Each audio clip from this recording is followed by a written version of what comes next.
Ronnie. Mang Julio, Ano yan? kunin niyo ito. Ano yan? Botelya at maliit na aklat. Oh, Para saan ang mga ito? para saan yan? May nakasulat na mga salitang Latin sa maliit na aklat na yan. Oh, At likidong asin naman ang nasa loob ng maliit na botelya. ano? Oo, Aba, iyan ang kulang. Para makabalik si Ate Amara sa daigdig natin. Gawin niyo na kaagad, bago maging huli ang lahat. Bago sumapit ang alas 12 ng hating gabi. At malapit na yun. Kaya bilisan niyo na ho. akin na.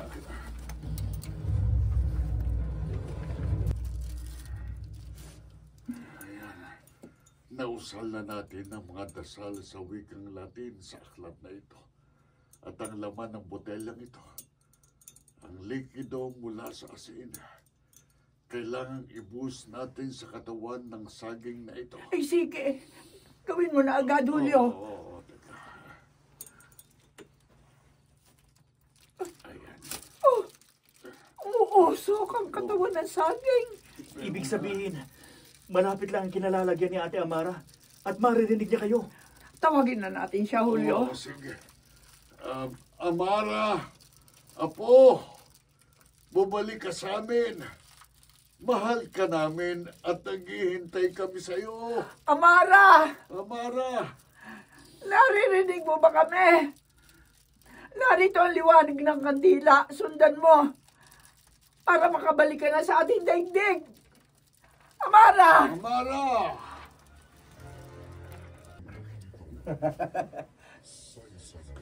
Huwag kang umiyak. O sa mga LRT, Ano? Wanag. yung tulungan ng Guardia. Yung kasama? Na, kaya na eh.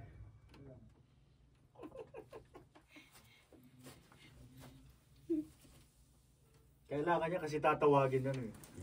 Nasa ibang dimension sila. Hotel. Ibang dimension na yan. Sa fifth dimension.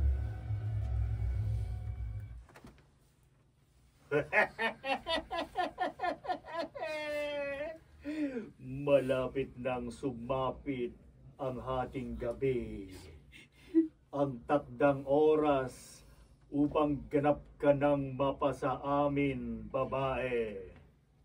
Pagkatapos ng oras na yon, wala na silang magagawa.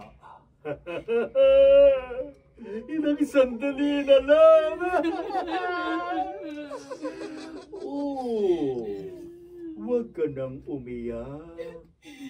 Hindi ka malulungkot dito dahil kasama mo kami. Hindi mo na sila kailangan upang maging masaya ka. Kaya naming punan ang kanilang pagmamahal. Amara! Oh, Apo! oh. Pakinggan mo kami. Anong Lolo't lola ko. sino? Sundan mo ang aming tinig. At ang liwanag ng kandilang ito tuntunin mo. Para makabalik ka sa ating daigdig. Liwanag? Oh. May nakikita ko liwanag! Oh. Hindi! Hindi! Apo! Lolo! Lola! Naririnig ko kayo! Oh. At nakikita ko ang liwanag! Pupunta ako dyan! Hindi! Huwag mong gagawin yan! Lola! Huwag! Apo! Nandiyan na ako! Oh! Lolo! Hindi! Huwag!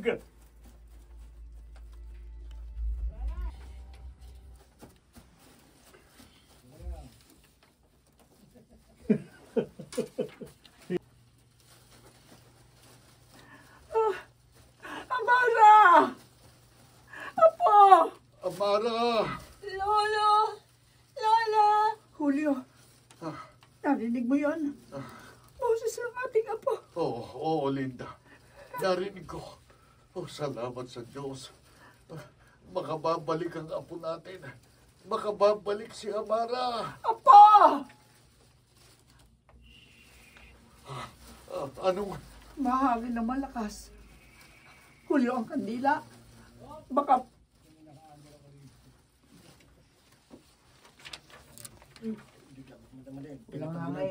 Tinatabunan yan eh.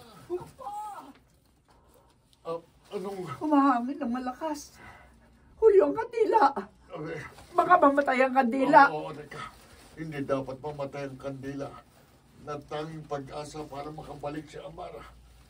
Tulungan niyo ako, Ronnie. Opo. Linda, takpan niyo ng mga kamay niyong kandila. Oo. Bilisan niyo. Oo. Oh, ayan. Ito.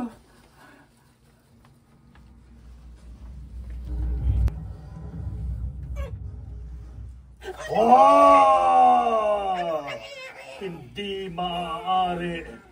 Kailangan mamatay ang liwanag ng kandilang yang. Anong gagawin natin? Pumunta kayo sa lugar na yun. Tulungan nyo ang iba nyo pang mga kasama at patayin ang apoy ng kandila bago pa makarating si Amara doon. Kumilos na kayo! Hindi ako makapapayag na mawala ang aking magiging asawa. Hindi! Ang kasaysayan pamangko sa limundo sa isa na namang gabi ng maligno. Tumina ang apoy ng kandila.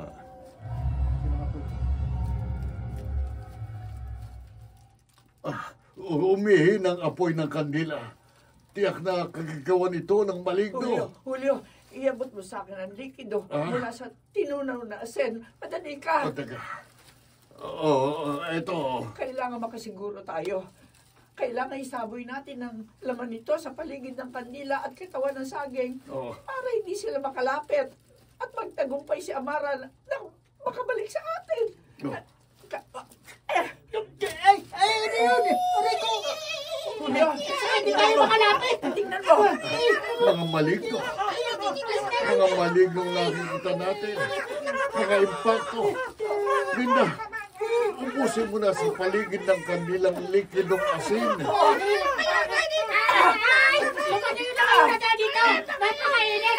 Makakis sa katawan! Mainit! Ayoko na! Ayan. Bumalik na tayo sa ating daigdig! Kaya na! Sila, Linda. At unti-unting lumalakas ang apoy ng kandila. Makababalik na si Amara. O salamat po, Diyos ko. Malapit ako. Ayun yung pinagmumula ng liwanag. Isang kandila. At ayun si Lolo at Lola. Pati na si Ronnie. Nakikita ko na sila. Amara! Bumalik ka dito! Kampo ng demonyo. Huwag mo akong Ayun siya. iwan! Hindi siya dapat makalapit sa akin. Parang napapaso siya sa liwanag na nagmumula sa kandila. Bumalik ka! Ayoko makasama kayo, mga kampo ng dilim! Malapit na Oh! ako. Mararating ko ng pinagmumula ng liwanag. Eto na ako! Oh, ang lakas ng hangin! Hinihigop ako! Ay, hindi! Hindi!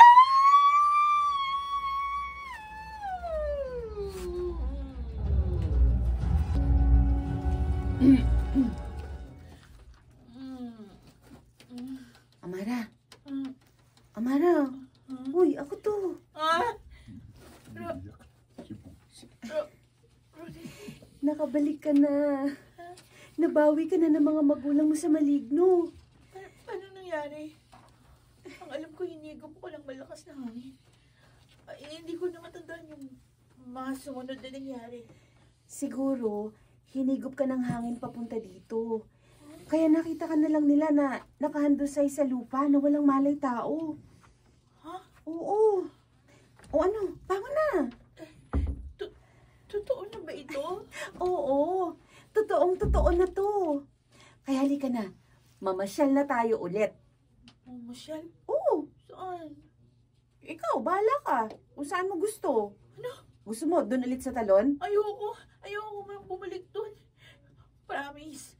Hindi na ako babalik pa sa lugar na yun kahit kailan. Ayoko nang makasama pa ang nakapanghihilakbot na nilalang sa dilim. So, mga younger, Umiiyak na si mga younger Bumisgis, oh. girl ha, mga kapatid.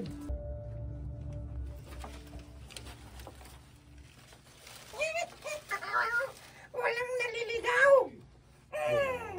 Ang lungkot. Ano wala sila? Tinuturo ka, Jerry. Oh. Diyan ka lang. Dito lang ako, no? Para ano? Sige, sige. Oh. Walang naliligaw. Napakalungkot. Asan na kaya sila? Wala tayong mapaglalarawan. Tingnan niyo. Si Bumisgis. Nakakatinig pa ako. Ayun. Ayaw tumawa, oh. Iyak ng iyak. Wag natin siya tawagin Bumisgis. Iyakin na lang. Tumigil kayo! Kung ayaw niyong kayo ang mapagguntunan ko ng aking galit! Wow! Ang ganda naman dito.